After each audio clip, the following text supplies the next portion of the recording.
DNC, stop au massacre injustifié. La dermatose nodulaire contagieuse, DNC, est aujourd'hui au cœur d'une crise qui dépasse largement le seul cadre sanitaire. Partout sur nos territoires, des troupeaux sont abattus au risque de l'être sans distinction. Des fermes sont vidées, des paysans, des paysannes vivent dans la peur et sont sous pression. La gestion actuelle sacrifie plus qu'elle ne protège.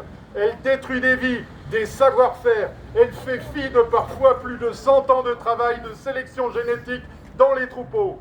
Elle creuse encore le fossé entre l'administration et le monde agricole, entre les décisions prises dans les bureaux, en haut lieu, et les réalités du terrain. Nous refusons cette politique d'abattage total systématique dès l'apparition du premier cas et réaffirmons notre soutien aux éleveurs, aux éleveuses qui ont vu leurs bêtes euthanasiées. Cette logique est un non-sens. Elle est non seulement violente, mais complètement disproportionnée, car la DNC n'est pas transmissible à l'homme et ne se retrouve ni dans le lait, ni dans la viande. Avec 9 départements impactés en 6 mois et plus de 3000 bovins euthanasiés dans une centaine de foyers, l'inefficacité de cette stratégie n'est plus à démontrer. Le dernier cas en date a été confirmé avant-hier dans l'Ariège et ce matin dans les Hautes-Pyrénées. Ensuite, pour qu'une politique sanitaire soit efficace, c'est-à-dire qu'elle protège élevage, animaux et consommateurs, elle doit reposer sur la confiance entre services vétérinaires de l'État, GDS, Groupement de défense sanitaire, et éleveurs. Or, la politique actuelle d'abattage total porte gravement atteinte à cette confiance. Quelles informations sont apportées aux éleveurs et aux éleveuses? Où en est la recherche? À l'instar des crises FCO et MHE, où l'anticipation n'est toujours pas au rendez-vous, seule la culpabilisation et l'utilisation démesurée des forces de l'ordre sont opposées au désarroi des éleveurs et éleveuses qui refusent de voir leurs troupeaux abattus. De plus, en euthanasiant tous les bovins, on se prive de comprendre la maladie et la capacité de nos bêtes à développer leur propre immunité. Pourtant essentiel pour faire face aux futures crises sanitaires qui vont se multiplier avec le dérèglement climatique. On en est certain, nous, à la Conf.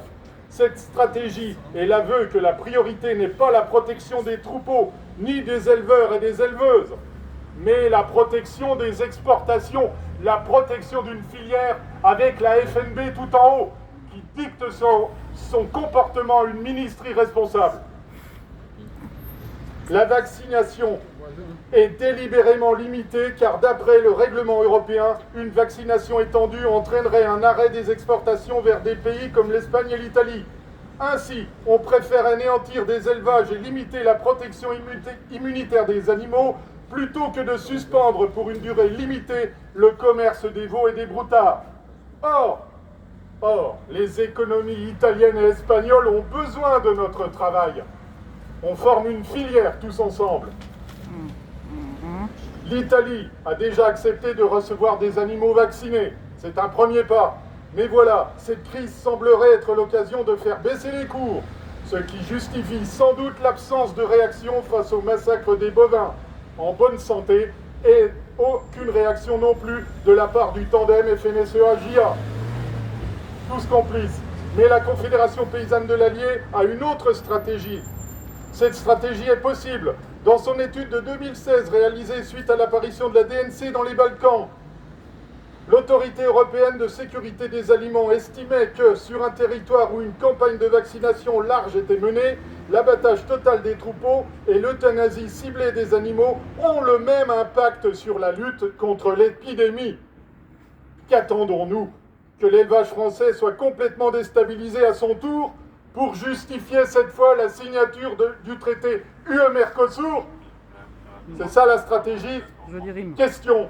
La Confédération paysanne de l'Allier exige de la part du gouvernement l'arrêt de l'abattage total des cheptels, limiter l'abattage aux animaux malades uniquement. La Confédération paysanne de l'Allier exige d'agir au niveau européen pour un changement de classification de la maladie en cohérence avec ses signes cliniques et sa présence sur le territoire.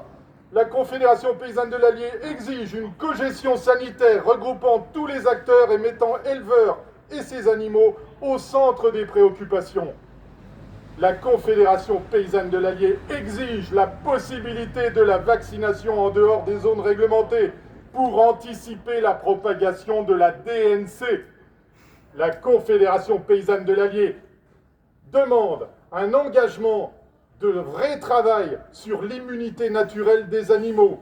La Confédération paysanne de l'Allier demande une négociation avec les partenaires de la France pour qu'ils acceptent des bovins vaccinés. L'Italie, premier partenaire commercial de la France, a déjà fait ce pas.